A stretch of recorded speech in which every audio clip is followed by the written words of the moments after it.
शाम में जो रजीम चेंज वाला इशू हुआ है वो आप लोगों के सामने है।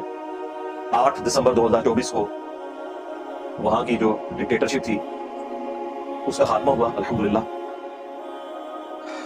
पिछले ऑलमोस्ट 55 साल से एक खानदान हुक्मरान था बंदूक के जोर के ऊपर। बेसिकली ये जो बशारुल असद है, इसके जो वालिद थे वो 1971 से लेकर जून 2000 तक 30 साल तक ऑलमोस्ट रेजिडेंट रहे हैं शाम के। वहां की एक पार्टी है सोशलिस्ट बास पार्टी, वो ज़ेरे असर है सोशलिज्म के, इसीलिए रशिया उन्हें सपोर्ट भी करता था। और 30 साल तक बावजूद इसके कि ये माइनॉरिटी में थे, अलवी खानदान अपने आप को सैयदना अली रज़ियल्लाहु तआला अन्हु अलैहि सलाम की तरफ ये मंसूब करते हैं, लेकिन बेसिकली तो इनके अकायद कुफरिया है। ये इतना अशरी शिया नहीं है बल्कि नुसैरिया है जो अली अल्लाह का अकीदा रखते हैं नाऊज़ु बिल्लाह। तो ये मुसलमान नहीं थे और ये शिया का वो फिरका है जिन्हें शिया खुद काफिर समझते हैं। जिस तरह अहले सुन्नत कादियानियों को काफिर समझते हैं और वो अहले सुन्नत में से फिरका निकला, हनफी था, गुलाम अहमद कादियानी दज्जाल, सब कॉन्टिनेंट का ये फितना है। इसी तरीके से अरब मुल्कों में ये नुसैरिया का फितना है, शिया का वो फिरका जो अली अल्लाह का अकीदा रखता है नाऊज़ु बिल्लाह। लेकिन आपको पता है कि दुश्मन का दुश्मन दोस्त होता है। इसी चक्कर में इसराइल के साथ दुश्मनी की वजह से ईरान इसे सपोर्ट करता रहा और उसमें ज़ाहिर वहां पर रहने वाले सुन्नी मुसलमानों का इस्तेसाल हुआ, वो तो होना था। अगरचे वहां अहले सुन्नत ऑलमोस्ट 75% है, 75% अहले सुन्नत है और उनमें सलफी अहले हदीस भी हैं, दूसरे लोग भी शामिल हैं उनके अंदर। 15% अहले तशय्युअ हैं, उनमें भी मेजॉरिटी हुई नुसैरिया फिरका, इतना अशरी नहीं है। और बकिया के जो 10% है वो क्रिश्चियंस और बाकी मज़हब के लोग हैं। ये टोटल वहां की आबादी जो ऑलमोस्ट आप समझ लें 2.25 करोड़ के करीब है, 23 मिलियन। अगरचे अहले सुन्नत वहां पर 75% है, लेकिन हुकूमत वहां पर नुसैरिया फिरके की थी जो तादाद में बमुश्किल 15% है, बंदूक के जोर के ऊपर। बिल्कुल वैसे ही जैसा कि बहरीन में 80% शिया है, 20% सुन्नी है, हुकूमत सुन्नियों के पास है। शाम में 75% सुन्नी है और सिर्फ 15% नुसैरिया शिया का फिरका है, हुकूमत उनकी। ऐसा नहीं होना चाहिए, जिसकी मेजॉरिटी है उसकी हुकूमत होनी चाहिए। हाँ, रायमा हम बात कर सकते हैं, लेकिन जाहिर है कि दोनों तरफ डिक्टेटरशिप है। ये तो खैर खत्म हुई और इतने दर्दनाक मनाजिर हैं, जो लोग जेलों से आजाद हो रहे हैं, 20-20 साल से जेलों में पड़े हुए लोग। कई लोग तो बोलना ही भूल चुके हैं, बाज़ लोगों की नजर खत्म हो चुकी है, कई लोगों के रिश्तेदार पीछे मर चुके हैं, बाज़ लोगों का ज़हनी तवाज़ुन बिगड़ गया। आप इंटरनेशनल मीडिया में, हाँ मुसलमानों का मीडिया हो, अल जज़ीरा कतर वालों का, हाँ CNN हो, BBC हो, आप उसके ऊपर जरा वीडियोस देखें तो बंदे की आंखों में आंसू आ जाते हैं कि यार इस दौर के अंदर भी इस किस्म का जुल्म। अगर आप मुझसे पूछें तो मैं समझता हूँ कि ये जो बशारुल असद था, ये इस मॉडर्न वर्ल्ड में एक अरब का आप कह सकते हैं हिटलर था। जिस तरीके से उसने अपनी हुकूमत को मजबूत करने के लिए लोगों पर जुल्म किया। इसका वालिद जून 2000 में फौत हुआ, उसके बाद ये तख्त नशीन हो गया आजादी तौर पर, क्योंकि बेसिकली तो इसका बड़ा भाई वो डिक्टेटर बनना था, लेकिन 1994 में एक रोड एक्सीडेंट में वो मारा गया और ये उस वक्त यूके में अपनी मेडिकल प्रैक्टिस कर रहा था। इसने तालीम हासिल की, आंखों का डॉक्टर था। इसकी कोई दिलचस्पी नहीं थी हुकूमत ने, इसके वालिद ने इसे बुलाया, जिसका यहाँ पे भी होता है, आपको पता है। एक पीर अपना गद्दी नशीन तैयार कर रहा होता है, वो बेचारा फौत हो जाए, कोई और मसला बन जाए, तो वो फिर उससे छोटे वाले को जिसने दाढ़ी भी नहीं रखी होती और वो बड़ी आजादी की जिंदगी गुजार रहा होता है, उसे मजबूरन उस गद्दी पे आके बैठना पड़ता है। तो ये गद्दी पे बैठ गया 2000 में और आप देख लें 8 दिसंबर 2024 ऑलमोस्ट 25 साल ही आप कह लें इसने इस गद्दी के ऊपर गुजारे और लोगों पर जुल्म किया। खुसूसन अरब स्प्रिंग जब आई 2011 में, आपको पता है अरब मुल्कों के अंदर एक रेवोल्यूशन का सिलसिला शुरू हुआ। मिस्र में भी इख्वानुल मुस्लिमून की हुकूमत बन गई, जो जमात इस्लामी का ही आप समझ लें एक अरब का वर्जन है। अहले सुन्नत है, वो सलफी और हनफी सारे मिक्स हैं। फिर वो हुकूमत भी मिस्र में खत्म करवाई गई और शाम में जो रेवोल्यूशन आने जा रही थी उसे फिर कुचल दिया बशारुल असद ने, रशिया की मदद से, ईरान की मदद से। और उस वक्त ऑलमोस्ट 6 लाख लोग कत्ल हुए, जिनमें से 3 लाख ऐसे थे कि जो उस जंग में शामिल भी नहीं थे, खाम खा वो रगड़े में आगे। ये आपको जो गजा के ऊपर बमिंग नजर आ रही है ना इसराइल बदमाश की, इसी तरह की बमिंग बशारुल असद ने अपने इलाकों के ऊपर करके वहां पर केमिकल वेपन्स भी यूज किए और लोगों को नाहक कत्ल किया। उस सारे मामले को काफी हद तक उसने दबा दिया। इसी दौरान आपको पता है एक दाइश नामी जमात भी उठी, अल-कायदा का ऑफशूट था।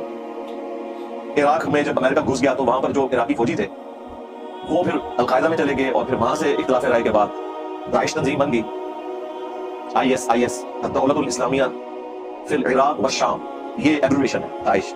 दौलत उल इस्लामिया फिल इराक व शाम, इस्लामिक स्टेट इराक और सीरिया के अंदर। उसी में एक नौजवान था अबू मोहम्मद जुलानी, जो दाइश में शामिल था, फिर वो इराक में कैद हो गया और उसी कैद के दौरान उसने अच्छे तरीके से वहां पर बिहेव किया तो उसे पूरी कैद से पहले ही आजाद कर दिया गया। बाद लोग कहते हैं कि अमेरिका के साथ कोई सेटलमेंट होगी उसकी कि ठीक है तुम्हें आजाद करते हैं, तुम सीरिया में जाओ रजीम चेंज के लिए, क्योंकि सीरिया में इन्फ्लुएंस है रशिया का। कोल्ड वार तो आपको पता है वर्ल्ड वार 2 के बाद अमेरिका और रशिया की जारी है। इसने फिर सबसे पहले अपने आप को दाइश से अलग किया, अलग से अपना एक जिहादी ग्रुप बनाया। वहां पर काफी सारे जिहादी ग्रुप हैं इस वक्त भी, वो सारे जमा होकर ये आपको शक्ल नजर आ रही है। हय्यतुत तहरीर अश-शाम, हय्या अरबी जुबान में कहते हैं बॉडी को, कोई मजलिस बनाना ऐसी। तहरीर शाम यानी शाम की आजादी के लिए एक मजलिस, एक बॉडी, एक ऑर्गेनाइजेशन का क़याम, ये इसका नाम है।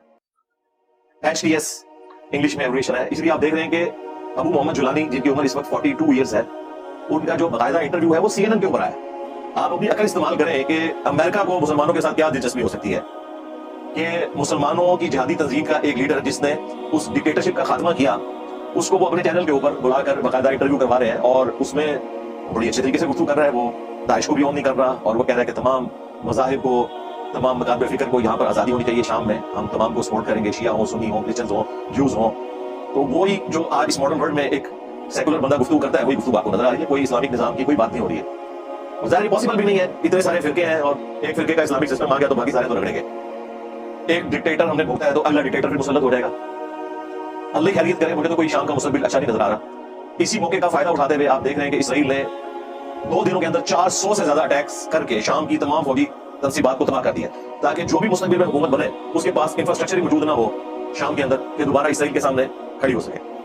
बशार अल-असद ने अपनी एक, आप समझ लें, दुश्मनी के अंदर इसराइल के साथ टक्कर लेकर रखी थी। इसी वजह से ईरान भी उसे सपोर्ट करता था। रशिया इसलिए सपोर्ट करता था कि उसे वहां पर एक अड्डा चाहिए था अपनी चौधराहट कायम रखने के लिए, जिस तरह अमेरिका ने अपनी चौधराहट के लिए इसराइल को रखा हुआ है।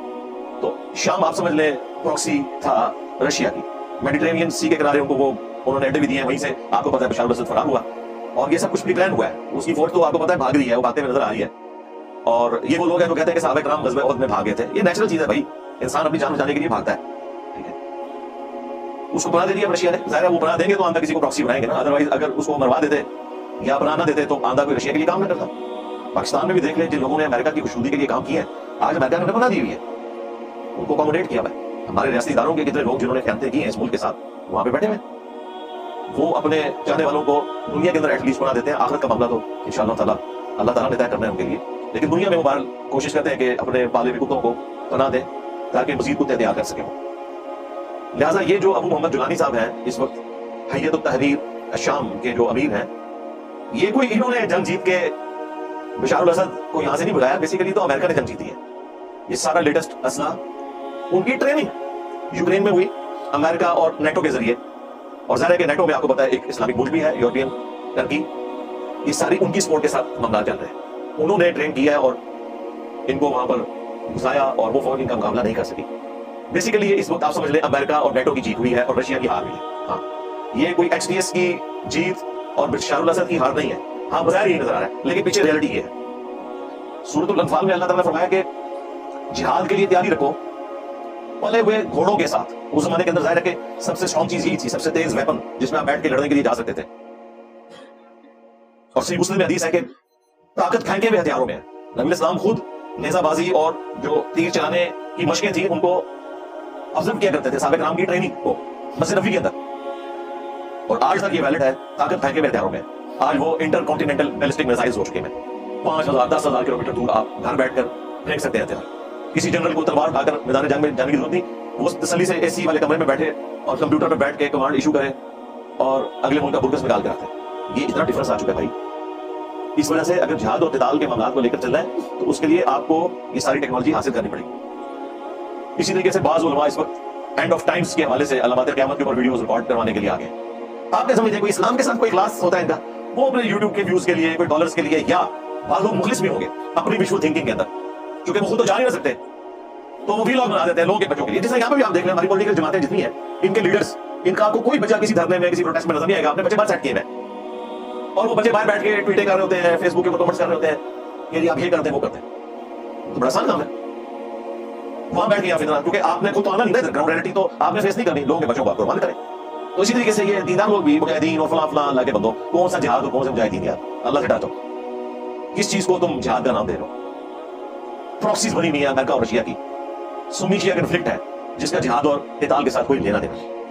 لہٰذا سورہ التوبہ کی آیات پڑھ کر، سورۃ النساء کی آیات پڑھ کر لوگوں کو گمراہ کرنا، اور آج کل یہ شام جیسے ہی کوئی شام میں معاملہ ہوتا ہے نا، وہ ساری حدیثیں صحیح مسلم شریف کی، سنن نبی داؤد کی نکال کے تو ویلاگ کرنے کے لیے لوگ آ جاتے ہیں. قرب قیامت کا وقت آ چکا، اب جناب امام مہدی علیہ السلام آنے والے ہیں، دجال نکلنے والا ہے، عیسیٰ ابن مریم کا نزول ہونے والا ہے. بالکل یہ سب کچھ ہو رہا ہے.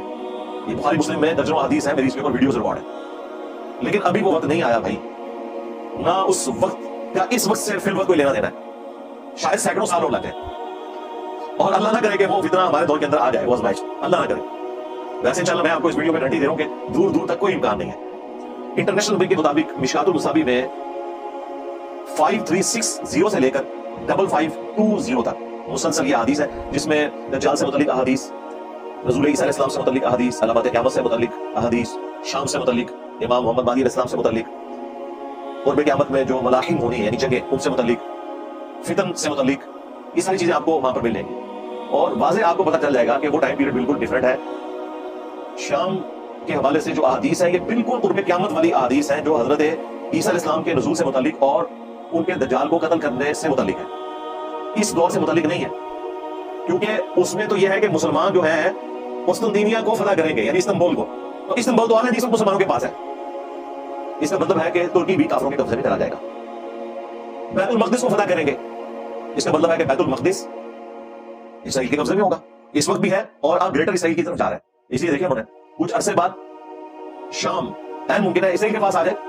گولان کی پہاڑیاں تو انہوں نے قبضے میں کر لی ہیں، اور میرے منہ میں خاک، مجھے تو نظر آ رہا ہے کہ شاید مستقبل میں ایران تک بھی اسرائیل کی حکومت پہنچ جائے، جو نظر آ رہا ہے. اور یہ سارے کا سارا معاملہ وہ 7 اکتوبر 2023 سے جو سٹارٹ ہوا تھا، حماس کے جو اٹیک تھے، اس وقت دنیا اسرائیل کے اوپر تان کر رہی تھی کہ اسرائیل کو پتہ ہی نہیں چلا، ایک دن میں 5000 اٹیک ہو گئے. اور بھائی ان کو سب کچھ پتا تھا، وہ اس کے لیے گراؤنڈ تیار کر رہے تھے. وہ تو بڑے خوش تھے اندر سے کہ ایک بار یہ حملہ کریں، پھر ہم اس حملے کو بنیاد بنا کر ان کو ختم کر دیں گے. اور آپ میری اصولی ویڈیو دیکھیں، میں نے سٹارٹ میں کہا تھا مجھے نہیں لگتا کہ اب اسرائیل رکے گا جب تک کہ اس پورے معاملے کو ختم نہ کر دیں. یہ میری خواہش نہیں تھی، نعوذ باللہ. میں تو کہتا ہوں امریکہ ختم ہو جائے، اسرائیل ختم ہو جائے، ٹھیک ہے. ہم مولانا فضل الرحمان صاحب کو پریزیڈنٹ بنا دیں امریکہ کا، اور مولانا عمران خان صاحب کو رشیا کا پریزیڈنٹ بنا دیں، ٹھیک ہے. مفتی منیر الرحمان صاحب کو پاکستان کا، ٹھیک ہے. تاکہ عثمانی صاحب کو افغانستان کا، ٹھیک ہے نا. وہ تو ہماری خواہش ہے، لیکن ایک گراؤنڈ ریئلٹیز اپنی جگہ موجود ہے، ان سے تو کوئی انکار نہیں کر سکتا. ہم پولیٹیکل جماعتوں کی طرح اپنی خواہشات کے اوپر ویلاگز بنا کے خود سے تو نہیں لوگوں کو بتا سکتے کہ اب یہ ہونے والا ہے اور اب فلاں ہونے والا ہے. آپ سمجھ رہے ہیں میں کیا کہنا چاہ رہا ہوں؟ بندہ تو 1.5-2 سال سے اندر ہی ہے، اور 150 دفعہ وہ آزاد ہو چکا ہے 1.5 سالوں کے اندر، لیکن جیل میں ہے. جیل وہ اکیلا کاٹ رہا ہے، باہر تو صرف مزے لے رہے ہیں لوگ، اس کے نام کے اوپر چندہ بٹور رہے ہیں اور سیاست کر رہے ہیں. تکلیف سے تو ایک بندے کو گزرنا پڑ رہا ہے. تو یہ ساری چکر بازیاں ہوتی ہیں، اس کا گراؤنڈ ریئلٹی سے کوئی تعلق نہیں ہوتا. تو وہ حدیث پڑھ کے دیکھیں، اس میں کوئی ایسا معاملہ نہیں، بالکل اس کے الٹ ہے. اس میں تو یہ ساری اسلامک جو بڑی بڑی حکومتیں یہ ختم ہونی ہیں، اس کے بعد اس فال کے بعد پھر دوبارہ سے رائز ہونا ہے، اور اس میں مسلمانوں کے لیڈر امام محمد مہدی علیہ السلام سامنے آئیں گے، اور پھر دجال کا فتنہ آئے گا جو امام مہدی کے قابو نہیں آئے گا. پھر اس کے لیے غیبی مدد اللہ تعالیٰ کی طرف سے عیسیٰ ابن مریم دنیا میں نزول فرمائیں گے. اس کے اوپر